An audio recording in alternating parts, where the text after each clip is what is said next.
दोस्तों आज के इस वीडियो में मैं आपके क्लास 10th एनसीईआरटी बुक के chapter 3 metal and non metal यानी कि धातु तथा अधातु से जुड़े हुए जो मोस्ट इम्पॉर्टेंट क्वेश्चन है उनको सॉल्व कराऊंगा। इसके अलावा बुक में दिए हुए जितने भी अभ्यास के लिए क्वेश्चन है वो भी सॉल्व कराऊंगा। तो आने वाले दिनों में हम आपके धातु तथा अधातु से जितने भी मोस्ट इम्पॉर्टेंट क्वेश्चन है, जितनी भी एक्टिविटी है, सभी को सॉल्व करेंगे। तो आइए चलते हैं हम आज के वीडियो में। पहले बात करेंगे एक अंक वाले प्रश्नों की, या फिर हम कह सकते हैं वेरी शॉर्ट टाइप क्वेश्चन की। तो सबसे पहला क्वेश्चन है, दो धातुओं के नाम लिखिए जो उष्मा के सर्वाधिक चालक हैं। तो आंसर होगा चांदी और कॉपर। दूसरा क्वेश्चन है, दो सबसे अधिक अघातवर्ध धातु का नाम लिखिए, यानी कि ऐसे धातु जिसे पीटने पर बहुत आसानी से फैल जाए। तो वो है सोना और चांदी। तो आपने देखा होगा कि सोनार बहुत ईजिली क्या कहते हैं, सोने और चांदी को पीटते हैं और वो फैल जाता है। अगर वही लोहे की बात करें, अगर लोहे को पीटा जाए तो बहुत अधिक ऊर्जा खर्च होती है, मतलब वो आसानी से फैलता नहीं है। बट सोना और चांदी बहुत आसानी से क्या होता है, पीटने पर फैल जाते हैं। तो इसलिए यहाँ पे क्वेश्चन में जो पूछा है, दो सबसे अधिक आघातवर्ध धातु का नाम पूछा है, मतलब कि जो बहुत तेज़ी से पीटने पर फैल जाते हैं। चलते हैं अगले क्वेश्चन की ओर। क्वेश्चन नंबर 3 है, दो ऐसे धातु के नाम लिखिए जिन्हें चाकू से आसानी से काटा जा सकता है। तो सोडियम और पोटेशियम ऐसे धातु हैं जिन्हें हम आसानी से चाकू से काट सकते हैं। अगला क्वेश्चन है, उन दो धातुओं के नाम लिखिए जिनका गलनांक इतना कम होता है कि हाथ पर रखते ही पिघल जाते हैं। तो आपका आंसर है गैलियम और सीजियम। तो गैलियम और सीजियम का मेल्टिंग पॉइंट इतना कम होता है कि अगर उसे हम हाथ पे रखते हैं तो वो आसानी से क्या होते हैं, पिघल जाते हैं। अगला क्वेश्चन है क्वेश्चन नंबर 5, एक धातु तथा एक अधातु का नाम बताइए जो कि कक्ष ताप पर द्रव अवस्था में पाया जाता है। तो आपको एक ऐसे मेटल का नाम बताना है जो कि रूम टेम्परेचर पर लिक्विड रूप में होता है। तो आप सभी जानते हैं पारा है। वही दूसरा पूछा हुआ है अधातु, तो ब्रोमीन एक ऐसा अधातु है जो कि रूम टेम्परेचर पर किस रूप में पाया जाता है, द्रव रूप में पाया जाता है। बाकी अगर देखा जाए तो अधातु गैस के रूप में पाए जाते हैं। क्वेश्चन नंबर 6 है, एक ऐसी अधातु का नाम बताइए जिसका सतह चमकदार होता है। तो आपका राइट ऑप्शन है आयोडीन। मैं एक और भी आंसर बता देता हूँ, इसके अलावा आप ग्रेफाइट भी ले सकते हैं, हीरा भी ले सकते हैं। ये ऐसे अधातु हैं जिनकी सतह क्या होती है, चमकदार होती है। क्वेश्चन नंबर 7 है, धातु एवं अधातु किस प्रकृति के ऑक्साइड बनाते हैं। यानी कि धातु अगर ऑक्सीजन के साथ जुड़ते हैं या फिर अधातु ऑक्सीजन के साथ जुड़ते हैं तो किस प्रकार के ऑक्साइड बनाएंगे। तो यदि धातु ऑक्सीजन के साथ जुड़ता है तो क्षारीय ऑक्साइड बनाता है, और अधातु ऑक्सीजन के साथ जुड़ता है तो अम्लीय ऑक्साइड बनाता है। तो मोस्ट इम्पॉर्टेंट है, आप इसको नोट कर लीजिए। आइए चलते हैं अगले क्वेश्चन की ओर। क्वेश्चन नंबर 8 है, कार्बन के उस अपरूप का नाम बताइए जो अभी तक ज्ञात सर्वाधिक कठोर पदार्थ है। तो इसका आंसर है हीरा। हीरा कार्बन का ऐसा अपरूप है जो कि अब तक ज्ञात सबसे कठोर पदार्थ है।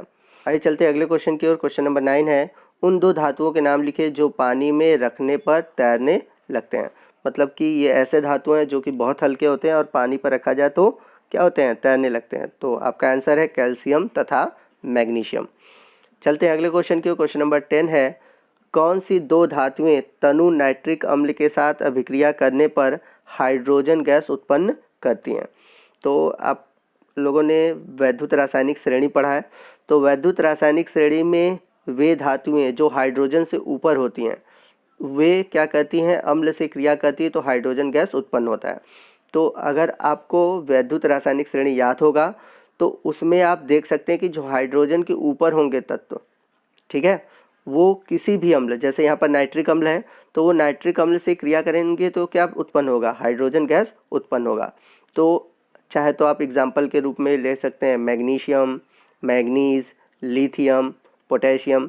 ये सभी ऐसी धातुएं हैं जो कि नाइट्रिक अम्ल से क्रिया करके क्या उत्पन्न करेंगी, हाइड्रोजन गैस उत्पन्न करेंगी। क्वेश्चन नंबर 11 है, सोडियम तथा पोटेशियम धातु को केरोसिन में क्यों डुबोकर रखा जाता है। तो जब आप लैब में जाएंगे तो देखेंगे जी कि जो सोडियम और पोटेशियम धातु है इसे मिट्टी के तेल यानी कि केरोसिन में रखा जाता है। ऐसा क्यों किया जाता है, क्योंकि सोडियम तथा पोटेशियम हवा एवं जल के साथ सामान्य ताप पर भी बहुत तेज़ी से अभिक्रिया करते हैं। क्योंकि ये इतनी अधिक अभिक्रियाशील होते हैं, यदि हम इन्हें खुले में रखें तो ये क्या करते हैं, हवा या जल के साथ क्रिया करते हैं और आग पकड़ लेते हैं। तो अतः इसकी सुरक्षा के लिए हम इन्हें क्या कहते हैं कि केरोसिन के तेल में डुबोकर रखते हैं ताकि ये हवा अथवा जल के साथ अभिक्रिया न कर पाए। क्वेश्चन नंबर 12 है, मैग्नीशियम धातु जब हवा में जलती है तब उसकी लौ का रंग क्या होता है? तो जब मैग्नीशियम धातु हवा में जलती है तब उसके लौ का रंग हल्का हरा और नीला होता है। आइए चलते हैं अगले क्वेश्चन की ओर। क्वेश्चन नंबर 13 है, दो धातुओं के नाम बताइए जो पानी से अभिक्रिया नहीं करती लेकिन भाप से अभिक्रिया करती हैं। ठीक है, क्वेश्चन आपको समझ में आया? कहने का मतलब है कि दो ऐसे धातु के नाम बताइए जो कि पानी से क्रिया नहीं करते लेकिन भाप से क्रिया करते हैं। तो राइट आंसर है एल्युमिनियम तथा आयरन। तो एल्युमिनियम तथा आयरन क्या करते हैं? पानी से अभिक्रिया नहीं करते परंतु भाप से अभिक्रिया करते हैं। क्वेश्चन नंबर 14 है, सोडियम क्लोराइड किस प्रकार का आबंध होता है? यानी कि आपको NaCl लवण में बताना है, यानी नमक में बताना है कि किस प्रकार का केमिकल बॉन्डिंग होता है। तो आपने अगर क्लास 9th में केमिकल बॉन्डिंग पढ़ा होगा तो आपने देखा होगा कि NaCl में आयनिक बंध पाया जाता है, क्योंकि Na क्या कहता है? सोडियम इलेक्ट्रॉन का त्याग करता है और क्लोरीन क्या कहता है? इलेक्ट्रॉन लेता है। तो जब इलेक्ट्रॉनों के आदान प्रदान से कोई रासायनिक बंध बनता है तो उसे हम बोलते हैं आयनिक बंध। और आयनिक बंध में जो इलेक्ट्रॉन का त्याग करता है वो धन आयन बनाता है और जो इलेक्ट्रॉन लेता है वो ऋण आयन बनाता है। तो याद रखिएगा कि NaCl में आयनिक बंध पाया जाता है। आइए चलते हैं अगले क्वेश्चन की। क्वेश्चन नंबर 15 है, निम्न रासायनिक अभिक्रियाओं में अपचायक का नाम बताइए। तो अपचायक क्या होते हैं पहले आप ये जान लीजिए। तो वे तत्व जो इलेक्ट्रॉन का त्याग करके धन आयन बनाते हैं उसे हम बोलते हैं अपचायक। और याद रखिएगा सभी धातुएं प्रबल अपचायक होते हैं क्योंकि धातुओं में इलेक्ट्रॉन त्यागने की क्षमता होती है। तो यहाँ पर आप देख सकते हैं कि एल्युमिनियम जो है आपके बाएं तरफ उस पर कोई आवेश नहीं है, लेकिन दाएं तरफ आप देख रहे हैं वो ऑक्साइड बना रहा है। तो वहाँ पर एल्युमिनियम पर आपके कितने पॉजिटिव चार्ज हैं? 3 पॉजिटिव चार्ज हैं। तो एल्युमिनियम यहाँ पर क्या बनाता है? धनावेश बना रहा है, यानी कि इलेक्ट्रॉन का त्याग कर रहा है, इसलिए एल्युमिनियम यहाँ पर क्या है? अपचायक है। क्वेश्चन नंबर 16 है, उस विधि का नाम बताइए जिसके द्वारा सक्रियता श्रेणी में सबसे ऊपर स्थित धातुओं को निष्कर्षित किया जाता है। तो मैंने बताया था कि विद्युत अपघटनी विधि द्वारा, यानी कि विद्युत अपघटनी अपचयन विधि द्वारा हम क्या करते हैं? सक्रियता श्रेणी में जो सबसे ऊपर की ओर धातुएं होते हैं उनको हम क्या करते हैं? निष्कर्षण करते हैं, यानी कि अलग करते हैं। ठीक है, चलते हैं अगले क्वेश्चन की ओर। अगला क्वेश्चन है क्वेश्चन नंबर 17, धातुओं के निष्कर्षण में सामान्यतः उपयोग में लाए जाने वाले एक सस्ते अपचायक का नाम बताइए। तो आपको बताना है कि यहाँ पर सबसे सस्ते अपचायक का नाम बताना है जो कि धातुओं के निष्कर्षण में प्रयोग किया जाता है। और अपचायक मैंने अभी आपको बताया था कि जो इलेक्ट्रॉन त्यागने की प्रवृत्ति रखते हैं। तो सबसे सस्ता अपचायक है आपका कौन सा? कार्बन। आइए चलते हैं अगले क्वेश्चन की ओर। क्वेश्चन नंबर 18 है, विद्युत अपघटनी परिष्करण में अशुद्ध धातु से बनी इलेक्ट्रोड कौन सी है तथा शुद्ध धातु से बनी इलेक्ट्रोड कौन सी है? तो आपने विद्युत अपघटनी विधि पढ़ा होगा धातुओं के निष्कर्षण में। तो पूछ रहा है कि उसमें जो शुद्ध धातु से बनी इलेक्ट्रोड होती है वो कौन सी होती है और जो अशुद्ध धातु से बनी इलेक्ट्रोड होती है वो कौन सी होती है। आई होप कि आपको क्वेश्चन समझ में आ गया होगा। आइए देखते हैं कि इसका आंसर क्या होगा। तो विद्युत अपघटनी परिष्करण विधि में अशुद्ध धातु से बनी जो इलेक्ट्रोड होती है उसे हम एनोड कहते हैं और शुद्ध धातु से बनी जो इलेक्ट्रोड होती है उसे हम कैथोड कहते हैं। तो इसको याद रखिएगा, मोस्ट इंपॉर्टेंट है। चलते हैं अगले क्वेश्चन की ओर। क्वेश्चन नंबर 19 है, तांबे के विद्युतीय अपघटनी परिष्करण में उपयोग होने वाले विद्युत अपघट्य का नाम लिखिए। तो याद रखिएगा जब भी हम किसी भी धातु का विद्युत अपघटन करते हैं और जब हम उसके किसी अम्ल में रखते हैं तो उसी के अम्ल में रखते हैं। जैसे कि अगर हम कॉपर का विद्युत अपघटन कर रहे हैं तो कॉपर सल्फेट के विलयन में रखेंगे, वहीं जिंक का करते हैं तो जिंक सल्फेट के विलयन में रखते हैं। मतलब जिस धातु का निष्कर्षण करते हैं उसी के लवण वाले विलयन में उस धातु को रखा जाता है। तो यहाँ पर कॉपर यूज हुआ है इसलिए यहाँ पर विलयन क्या लिया गया है? कॉपर सल्फेट लिया गया है। चलते हैं अगले क्वेश्चन की ओर। क्वेश्चन नंबर 20 है, अमलगम किसे कहते हैं? तो अमलगम क्या होता है? यदि कोई धातु पारे के साथ जुड़ा हुआ है, यानी कि पारे से अभिक्रिया करके बना हुआ है तो उसे हम बोलते हैं अमलगम। तो यदि कोई एक धातु पारद है, पारद का मतलब पारे के साथ मिलकर बना हुआ मिश्र धातु। तो यदि कोई एक धातु पारद है तो इसके मिश्र धातु को हम अमलगम कहते हैं। तो याद रखिएगा, अमलगम में क्या होगा, एक तो धातु होगा, कोई भी धातु होगा, और दूसरा जो धातु होगा वो क्या होगा, पारा होगा, उसमें पारा होना चाहिए। तो पारे के मिश्र धातु से बना हुआ कोई भी धातु होता है उसको हम बोलते हैं अमलगम। आइए चलते हैं अगले क्वेश्चन की। क्वेश्चन नंबर 21 है, लोहे से स्टेनलेस स्टील कैसे प्राप्त होता है। तो आप सभी ने देखा होगा कि घरों में जो बर्तन होते हैं वो स्टेनलेस स्टील के बने होते हैं। तो कैसे हम लोहे से स्टेनलेस स्टील प्राप्त करते हैं, ये क्वेश्चन पूछा हुआ है। तो आइए देखते हैं कि इसका आंसर क्या होगा। तो लोहे के साथ निकिल एवं क्रोमियम मिलाने पर हमें क्या मिलता है, स्टेनलेस स्टील मिलता है। और इसके अलावा इसे कठोर बनाने के लिए इसमें लगभग 0.05% कार्बन भी मिलाया जाता है। तो याद रखिएगा, स्टेनलेस स्टील बनाने के लिए लोहे के साथ निकिल और क्रोमियम मिलाते हैं तथा उसके साथ साथ कठोर बनाने के लिए 0.05% कार्बन भी मिलाया जाता है। आइए चलते हैं अगले क्वेश्चन की। क्वेश्चन नंबर 22 है, मिश्र धातु किसे कहते हैं। बार बार क्वेश्चन आ रहा था मिश्र धातु, तो नाम से ही क्लियर है, मिश्र मतलब धातुओं का मिश्रण। तो जब दो या दो से अधिक धातुओं के समांगी मिश्रण को मिलाया जाता है तो उसे हम बोलते हैं मिश्र धातु। जैसे स्टेनलेस स्टील, ऊपर अभी आपने देखा, कांसा, पीतल, सोल्डर आदि।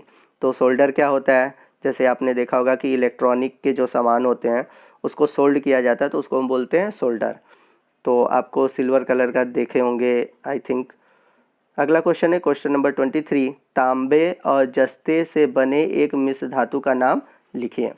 मतलब कि आपको बताना है तांबा यानी कॉपर और जस्ता यानी कि जिंक, इनसे बने हुए एक मिश्र धातु का नाम लिखना है। तो पीतल एक ऐसा मिश्र धातु है जो कि तांबा और जस्ते यानी कि Cu और Zn से मिलकर बनता है। चलते हैं अगले क्वेश्चन की ओर। क्वेश्चन नंबर 24 है, तांबा और टीन से बने एक मिश्र धातु का नाम लिखिए। तो कांसा जो है तांबा और टीन से मिलकर बनता है, याद रखिएगा, इंपॉर्टेंट है। क्वेश्चन नंबर 25 है, सीसा तथा टीन से बने मिश्र धातु का नाम लिखिए। तो अभी मैंने ऊपर आपको बताया था जो सोल्डर है, सोल्डर जो सोल्डिंग किया जाता है, तो ये सीसा और टीन से मिलकर बनता है। ये भी एक क्या है, मिश्र धातु है। चलते हैं क्वेश्चन नंबर 26 की ओर। क्वेश्चन नंबर 26 पूछा है, सोल्डर का उपयोग लिखिए। तो जैसा कि मैंने अभी आपको बताया था कि इसका उपयोग विद्युत तारों को परस्पर जोड़ने यानी कि वेल्डिंग के लिए किया जाता है। क्वेश्चन नंबर 27 है, शुद्ध सोने का उपयोग आभूषण बनाने के लिए क्यों नहीं किया जाता। तो जब मैंने आपको धातु वाला चैप्टर पढ़ाया था तो वहाँ पर मैंने बताया था कि जो शुद्ध सोना होता है, शुद्ध सोना जो होता है वो 24 कैरेट का होता है। और 24 कैरेट का जो सोना होता है वो काफ़ी नर्म होता है, जिसके कारण इससे आभूषण नहीं बनाए जा सकते। अगर हम इसका आभूषण बनाते हैं तो आभूषण क्या होगा, बहुत जल्दी मुड़ जाएगा, ख़राब हो जाएगा। ठीक है, तो इसलिए शुद्ध सोने का आभूषण नहीं बनाया जाता। और यहाँ पर आप याद रखिएगा, जो कि शुद्ध सोना होता है वो 24 कैरेट का होता है। चलते हैं क्वेश्चन नंबर 28 की ओर। शुद्ध सोने को आभूषण बनाने योग्य कैसे बनाते हैं। तो यानी कि जो शुद्ध सोना है उससे तो आभूषण बन नहीं पाएगा, तो कैसे उसे हम आभूषण बनाने योग्य बनाएं। तो शुद्ध सोने में हम 2% तांबा मिलाकर उसे कठोर बना लेते हैं, क्योंकि जो शुद्ध सोना होता है वो आभूषण बनाने योग्य नहीं होता और बहुत नर्म हो जाता है। तो इस वजह से इसमें हम क्या करते हैं, 2% तांबा मिला देते हैं, जिसके कारण जो सोना होता है कठोर हो जाता है और आसानी से हम उससे क्या बना सकते हैं, आभूषण बना सकते हैं। चलते हैं अगले क्वेश्चन की ओर। क्वेश्चन नंबर 29 है, धातु के विद्युत अपघटनी परिष्करण के दौरान एनोड के नीचे निक्षेपित अविलनशील अशुद्धियों का नाम लिखिए। तो जब मैंने आपको धातु के विद्युत अपघटनी परिष्करण पढ़ाया था तो मैंने बताया था कि एनोड पर क्या होते हैं, धातु निक्षेपित हो जाते हैं, मतलब जमा हो जाते हैं, लेकिन उसी के नीचे अशुद्धियाँ जो होती हैं, अविलनशील अशुद्धियाँ जो होती हैं जम जाती हैं, और उन अशुद्धियों को हम बोलते हैं एनोड पंख। आप वो वीडियो जरूर देखिएगा, वहाँ पर मैंने इसका जिक्र किया हुआ है कि एनोड पंख क्या होता है। कि एनोड के नीचे जो अशुद्धियाँ होती हैं, जो कि अघुलनशील होती हैं, अविलनशील होती हैं, और इन अशुद्धियों को हम बोलते हैं एनोड पंख। तो दोस्तों आज के वीडियो में बस इतना ही। मिलते हैं अगले वीडियो में, और अगले वीडियो में हम आपके बुक से जुड़े हुए जो भी क्वेश्चन हैं उन सभी क्वेश्चन को देखेंगे और सॉल्व करेंगे। तो दोस्तों ये थी आज की वीडियो। उम्मीद है कि आपको इस वीडियो से बहुत ही बेनिफिट हुआ होगा, आपका हर कंसेप्ट क्लियर हो गया होगा। अगर आपको वीडियो अच्छा लगा हो तो वीडियो को ज़रूर लाइक कीजिएगा। कोई भी डाउट हो आप हमसे कमेंट करके पूछ सकते हैं, और अगर वीडियो अच्छा लगा है तो आप कमेंट करके हमें कह भी सकते हैं। और अपने दोस्तों में इसे अधिक से अधिक शेयर कीजिए ताकि वो भी इसका बेनिफिट पा सकें। और यदि आप हमारे चैनल पर नए हैं और अभी तक आपने हमारे चैनल को सब्सक्राइब नहीं किया है तो प्लीज़ हमारे चैनल को सब्सक्राइब कीजिए और बगल में जो बेल आइकन है उसको प्रेस कीजिए ताकि जब भी मैं कोई नया वीडियो अपलोड करूं उसका नोटिफिकेशन आपको मिलता रहे। तो मिलते हैं अगले वीडियो में अगले टॉपिक के साथ। तब तक के लिए जय हिंद, जय भारत।